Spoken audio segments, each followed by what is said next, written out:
It was just past midnight on a tranquil Friday evening. My husband was engrossed in a virtual game in our living room, while I sat at the dining table diligently finishing up some work I had brought home. Out of the blue, he suggested that we should start living separately. His words caught me off guard, prompting me to seek an explanation. Although we had been experiencing some rough patches in our relationship, I believed I deserved a clear reason for such a drastic suggestion. My name is Anna, and that night, as I celebrated my 33rd birthday, my husband, well aware of the infertility treatments I was undergoing, dropped a startling revelation. With his gaze fixed on his game screen, he remarked, "You just turned 33, right? If you were to get pregnant now, it would be considered a high-risk pregnancy. I've decided it's better to stop trying for children with you." He continued, "That's why I want to move back in with my mom." I was utterly confused. Why did his decision to give up on the idea of children translate to us living apart, and why move in with his mother? We had been married for 4 years, and while I hoped to savor our newlywed life a bit longer, my husband was eager to start a family. Being the youngest of 3 brothers, each having 3 children, he often faced pressure from them to have kids while he was young and energetic. Encouraged by his family's expectations, we had tried to conceive. However, after a year of unsuccessful attempts, my husband bluntly suggested that I might have a fertility issue. Despite being hurt by his blunt accusation, I decided to consult a gynecologist. The diagnosis confirmed a condition that made it difficult for me to conceive, a revelation that was both shocking and saddening given the lack of any symptoms. The gynecologist reassured me that natural conception was still a possibility, despite the challenges. That evening, as I shared the medical findings with my husband over dinner, he seemed almost vindicated. "I knew it was you," he said, barely concealing his frustration. Despite his harsh words, I gently reminded him that the doctor had said conception was still possible, to which he sharply retorted that it seemed impossible. His suggestion to live separately seemed to stem from a deep-seated disappointment and a hasty decision to abandon our shared plans for a family. This conversation marked a pivotal moment in our marriage, leaving me to ponder the future of our relationship and the depth of our commitment to each other. His sudden and one-sided decision left me seething with anger. "You know, you could have an issue too," I snapped back, my words hitting a sore spot and escalating the tension between us. My husband, his voice raised in anger, retorted sharply, "Anna, it's clear where the problem lies. How dare you try to shift the blame onto me?" In a fit of frustration, he slammed his fists on the table, the loud thump echoing in the room. I stepped back, startled by his outburst. His next words cut deep. "You're just a failure, unable to even conceive a child." With that, he stormed off to our bedroom. Alone, I stood by the sink, tears rolling down my face as I washed the dishes. I knew his harsh reaction stemmed from shock and frustration. Deep down, I hoped that if only we could have a child, perhaps it would bring back the joy and connection that seemed to be slipping away from our marriage. With renewed determination, I decided to intensify my efforts to conceive, believing that this could restore the love and affection my husband once showed me. Visits to the gynecologist became a regular part of my routine, yet with each appointment, my anxiety grew. Despite carefully tracking my fertile days and focusing intently on every possibility of conception, success continued to evade us. One morning, feeling a flicker of hope, I suggested, "Let's try again tonight, okay?" His response was unexpectedly dismissive. "Isn't it a bit awkward to bring this up so early in the day?" My cheeks burned with embarrassment. Reflecting on it, I realized it might seem odd, but as a couple, shouldn't this conversation feel natural? Suppressing my rising emotions, I tried to gently persuade him. "Don't you want a child too?" But he retorted with a harsh truth I hadn't fully grasped before. "I never really wanted a child. It's too expensive. My brother said a real man has a wife and kids, so I thought I'd try. But now, with it not happening because of you, I have a respectable excuse not to bother anymore. From then on, any attempt to approach him was met with dismissive excuses. I'm busy, or I'm tired. Meanwhile, I was just as busy and exhausted from work. Each rejection felt like a blow to my self-worth as a woman. Lately, he had become increasingly absorbed in online gaming, staying up late into the night. As he retreated further into his virtual world, our intimate life continued to dwindle, leaving me to ponder the emotional chasm that had developed between us. Our daily interactions had become sparse, diminishing to brief exchanges that echoed the growing distance between us. My husband seemed to have lost interest not only in starting a family but in our relationship as well. Despite this, I continued with my frequent visits to the gynecologist for my infertility treatments. The clinic, a hub for couples grappling with similar challenges, was always bustling, its waiting rooms crowded with hopeful, anxious faces, enduring waits of 5 hours, even with an appointment. There was a peculiar sort of solace in seeing others facing the same struggles. Occasionally, I'd notice a couple exiting the doctor's office, the woman gently caressing her abdomen, her partner supporting her by her side, their faces lit with the gentle glow of hopeful anticipation. Perhaps they had just received the joyful news of a pregnancy. Such scenes deepened my longing. I desperately wanted to experience that joy, to bring us closer together, and to restore the love and happiness that once defined our marriage. However, my hopes waned when I was informed that further treatment would be challenging unless my husband also underwent tests. This left me at a crossroads, filled with uncertainty about how to proceed. Maybe, I pondered, our efforts were futile after all. The journey back from the gynecology clinic was always particularly somber, the familiar route home often blurring as I fought back tears. One day, as I stepped out onto the main road, my sorrowful reverie was abruptly interrupted by an unexpected sight. An elderly woman dressed in flamboyant, brightly colored attire, her face boldly made up. At first, I hardly recognized her, but there was something strangely familiar about her presence. Could it be?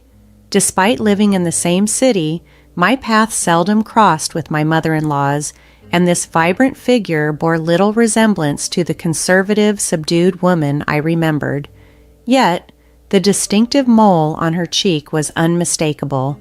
My mother-in-law had undergone a dramatic transformation, embracing a style that contrasted sharply with her usual modesty, catching me entirely off guard. I melted back into the crowd, silently watching her from a distance. My mother-in-law was an enigmatic figure, holding herself to lenient standards while often casting severe judgment on others, her sharp words leaving deep marks. Witnessing her unexpected transformation in such public splendor was a bewildering spectacle that momentarily distracted me from my troubles. She doted on my husband, her youngest, with overt fondness, a stark contrast to her more distant, often critical interactions with her other children, whom she frequently labeled as mere financial burdens. This unequal treatment sowed seeds of resentment, particularly within my brother-in-law. Last year, when my father-in-law lost his battle with cancer, the family dynamics were further strained by the ensuing discussions about her living arrangements. Both her eldest and second sons, along with their families, clearly refused to have her move in with them. I had braced myself for the possibility that we would take on this responsibility, but she surprised everyone by declaring her intention to live alone as long as her health allowed. Her reaction to being somewhat rejected, whether out of bitterness or just her innate demeanor, was vehement. She publicly chastised her sons for what she perceived as ingratitude, accusing them of exploiting her financially. She then took a lion's share of the inheritance, paying no mind to fair distribution. Despite numerous attempts by my husband and brother-in-law to discuss dividing the inheritance according to legal norms, she remained unyielding, completely set in her ways. Even I was briskly dismissed when I tried to intervene, with her coldly telling me, "I have no interest in getting along with you, so stay away from my house." Compared to the heated disputes she had with her other sons and their wives, I found myself in a somewhat calmer situation. One day, I saw her slipping into a shop without noticing me. This image of her was hard to reconcile with the woman I knew. That night, I debated whether to inform my husband about his mother's secretive outing, but ultimately decided against it. She was, after all, an independent adult, free to make her own choices without my judgment. Since then, I've occasionally spotted her but always chose to ignore her presence. Time passed, and as my birthday neared, my husband unexpectedly suggested that we should start living separately. Curious and somewhat uneasy, I asked him if there was someone else. Despite his typical days spent at home engrossed in video games, the thought lingered. Could my mother-in-law simply be a cover for another motive? Yet, as I mulled over the possibilities, an odd sense of calm took over, nearly pushing me to laughter over the absurdity of the situation. When confronted, my husband candidly admitted, "Well, there's this girl in my gaming group who I find interesting." This revelation, though shocking, clarified much about his recent detachment and our fading relationship, leaving me to ponder the future with a mix of resignation and unexpected humor. The absurdity of the situation struck me as I pondered over my husband's virtual relationship. It could all be an online facade. It might even be a man pretending to be a woman, I mused, finding the whole scenario ludicrous. Yet, he was a rational person capable of making sound decisions, so his sudden proposal for separation baffled me. "I just prefer living with my mom over living with you," he reiterated, his words steeped in a cold simplicity that left me feeling both confused and hurt. "Why would you choose her over me? Do you resent me? Has our love just vanished?" These questions tormented me as I sought explanations to ease the ache in my heart.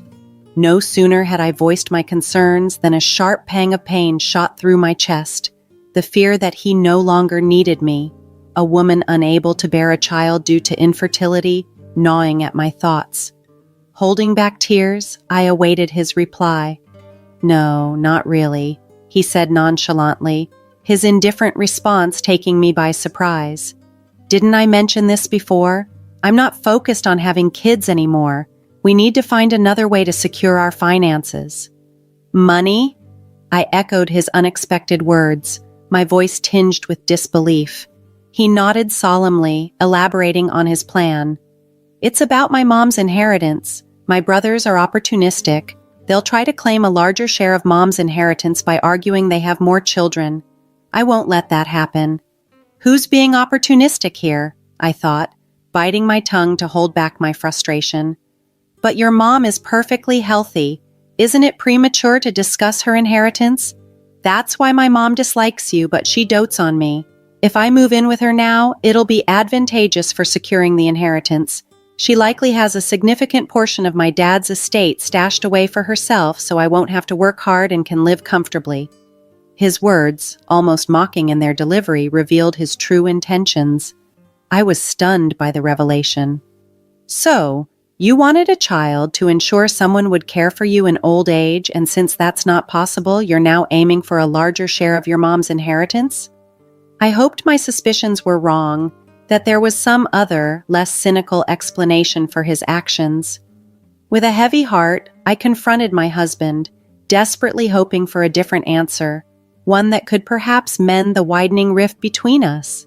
Once again, my husband James shattered my expectations.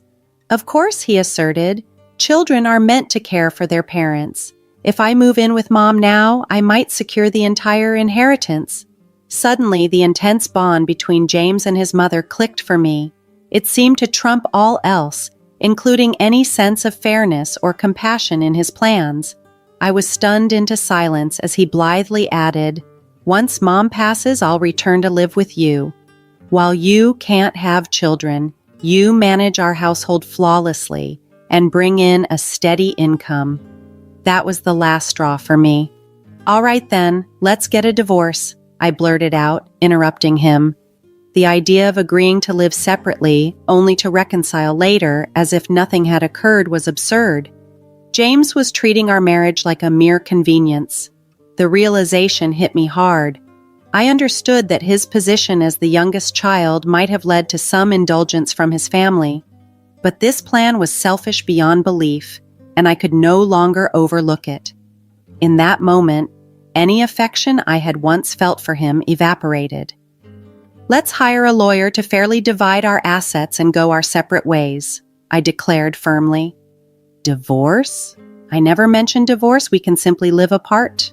"Hiring a lawyer seems excessive," James replied, clearly taken aback by my decisiveness. "No, you'll feel better being single too," I countered, unmoved. "I won't be satisfied unless we divide everything equitably through legal means.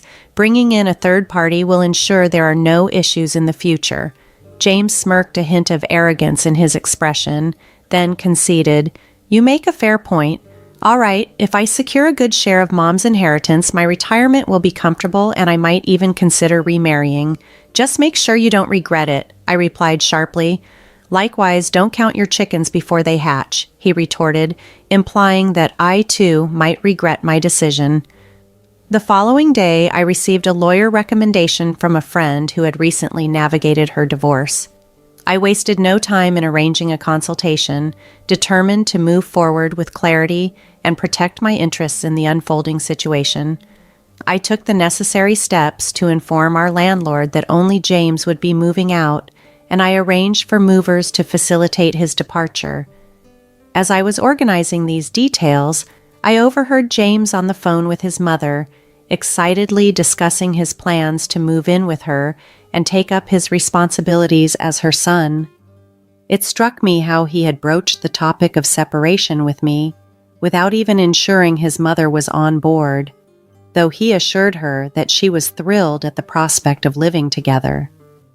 Surprisingly, as we moved forward with the divorce proceedings, things progressed quickly. Originally, we had planned for an even split of our assets, but my skilled lawyer managed to secure 80% of the assets for me. Given James's selfish motivations for our separation, I felt no qualms about claiming this larger share. Just 5 days after we finalized the divorce, with James back at his parents' house, I was settling into a quiet evening at my apartment when my phone rang. It was James, sounding desperate. "Please help me. Let's get married again," he pleaded. He then confessed that there was no inheritance left. His mother had squandered everything on lavish trips to strip clubs. "She's broke now," he continued.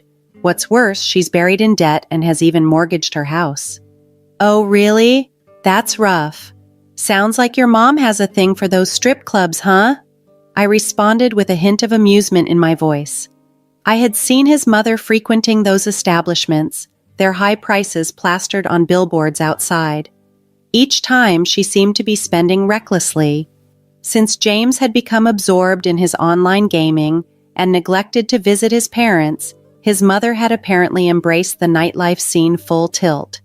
She had depleted not only the inheritance from her late husband, but also her retirement savings, now drowning in debt from numerous loans. "Why didn't you tell me about this?" I asked, although I felt it was never really my place to intervene in his family's financial matters. I've always respected others' hobbies. For instance, I never interfered with your video gaming, James. Surprised by the accusation, James quickly steered the conversation elsewhere. "She's pressing me to secure loans in my name, but that's just not feasible. Could you possibly share some of the divorce settlement with me? If we were still married, it'd still be our money." I firmly replied, "No. Why would I? You claimed you loved me. Doesn't my trouble move you? My feelings shifted when you suggested we part ways.